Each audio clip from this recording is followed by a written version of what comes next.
It is very sad. Very, very sad that I, Evelyn, may not be able to see you physically again. The children may not be able to see you physically. Your spiritual sons and daughters, the big synagogue family, and your loved ones in the world. But it's also comforting that you have gone home after service.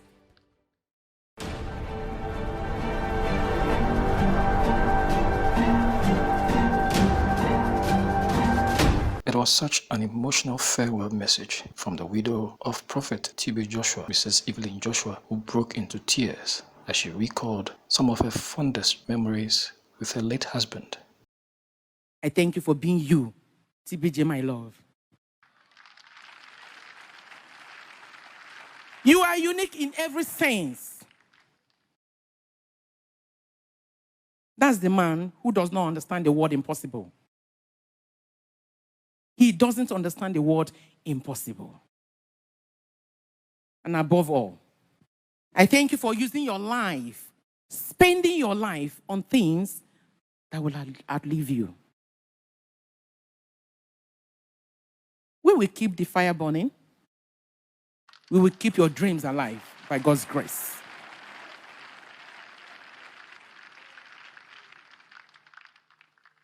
You are the man I loved. I was proud. And forever, I will be proud to be your wife.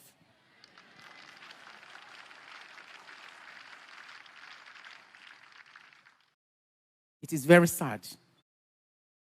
Very, very sad that I, Evelyn, may not be able to see you physically again. The children may not be able to see you physically. Your spiritual sons and daughters, the big synagogue family, and your loved ones in the world.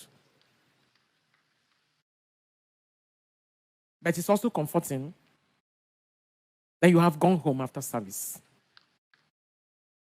So sleep on, my love. Sleep on, my God's general. God bless you.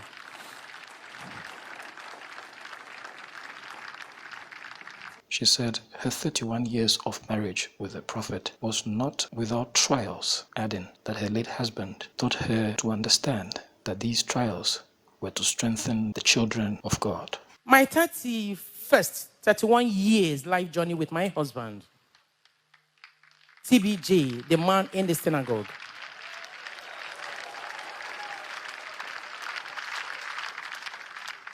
That is the name I fondly call him. TBJ, the man in the synagogue. Our life was not without trials and tests. But as a Christian, I know that trials and tests cannot break the one who relies on God's strength.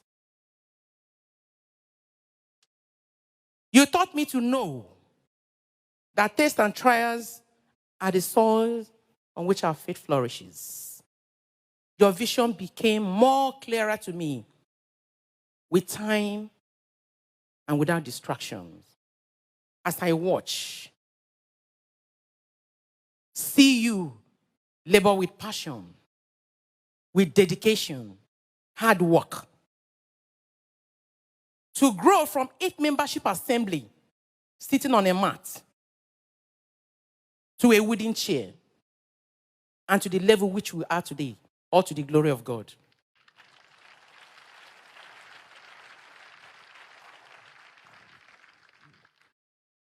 You have groomed me to the woman I am today. And in your word, for gold to become gold, it must pass through fire.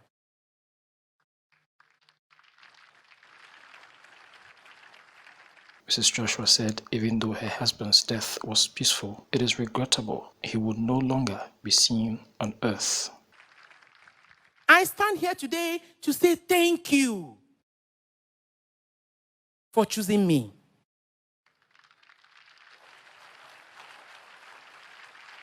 Thank you for loving me, for caring for me, nurturing me. Thank you for being a good father to our children. You are not just a father who merely provides, but a father who wants the best and give out his best at all times. I thank you for shielding me from those who came to our home with ulterior motives. And because you could not give in to their ill desires, they are bent on soiling your noble names. Yet, you were undeterred. You have made it clear to us all that this is the job you are born for, you are living for, and you will die for. Though you are not dead, I know that. You are not dead. But this you did on your last moment on earth. Your passing was so peaceful. Yes, it was so peaceful.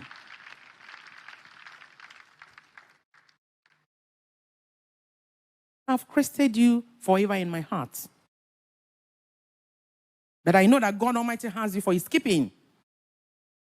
Till we meet to part no more. The late prophet's daughters shared their fondest memories with their late father.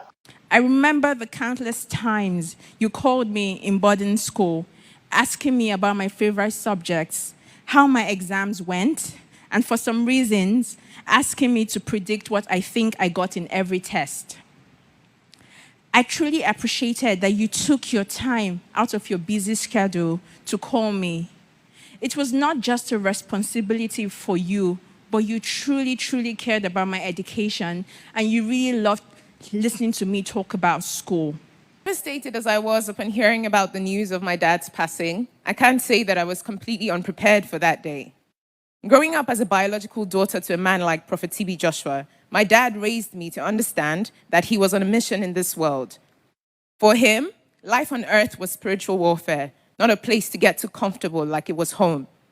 He essentially lived each day like it was his last, with most of his time spent at his prayer mountain, utterly focused on executing an assignment that only him seemed to be in the know of what the instructions were.